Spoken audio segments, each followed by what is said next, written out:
கோவை காமராஜ் நகர் தொகுதிக்குட்பட்ட ஜீவா நகர் பகுதியில் லட்சிய ஜனநாயக கட்சியின் தலைவர் ஜோஸ் சார்லஸ் மார்டின் அவர்கள் தீவிர தேர்தல் பிரச்சாரம் மேற்கொண்டார். இப்பிரச்சாரத்தின் போது ஜீவா நகரைச் சேர்ந்த முன்னாள் கவுன்சிலர் சேகர் மற்றும் செல்வம் உள்ளிட்டோர் இணைந்து அவருக்கு உற்சாகமான வரவேற்பு அளித்தனர். அதில் அப்பகுதியில் வசிக்கும் பெண்கள், இளைஞர்கள் மற்றும் முதியவர்கள் என அனைத்து தரப்பினரும் பெருமளவில் கலந்து கொண்டு தங்களின் ஆதரவை வெளிப்படுத்தினர். இதனைத் தொடர்ந்து ஜோஸ் சார்லஸ் மார்டின் அவர்கள் வீடு வீடாக சென்று மக்களை நேரில் சந்தித்து அவர்களின் குறைகளை கேட்டறிந்தார். மக்களுடன் நேரடியாக உரையாடி தன்னுடைய தேர்தல் வாக்குறுதிகள் மற்றும் திட்டங்களை விளக்கினார். குறிப்பாக குடிநீர் வசதி, சாலை வசதி, வடிகால் அமைப்பு, வேலைவாய்ப்பு உள்ளிட்ட அடிப்படை தேவைகளை முன்னுரிமையாக கருதி நிறைவேற்றுவேன் என்று உறுதியளித்தார். மேலும் வரும் தேர்தலில் தர்பூசணி சின்னத்திற்கு வாக்களித்து தன்னை பெருவாரியான வாக்கு வித்தியாசத்தில் வெற்றி பெறச் செய்யுமாறு அன்புடன் கேட்டுக்கொண்டார். தீவிர வாக்கு சேகரிப்பின் மத்தியில் லட்சிய ஜனநாயக கட்சியின் தலைவர் ஜோஸ் சார்லஸ் மார்டின் அவர்கள் ஜீவா நகரில் உள்ள ஏழை முத்துமாரியம்மன் கோயிலுக்கு சென்று சாமி தரிசனம் செய்தார். அங்கு அவருக்கு பரிவட்டம் கட்டி பிரசாதம் வழங்கப்பட்டது.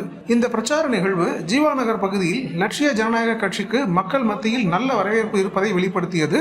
பிரச்சாரத்தின் பொழுது சட்டமன்ற உறுப்பினர் ரிச்சர்ட் ஜான்குமார் மற்றும் லட்சிய ஜனநாயக கட்சியின் முக்கிய நிர்வாகிகள் உடனிருந்தனர்.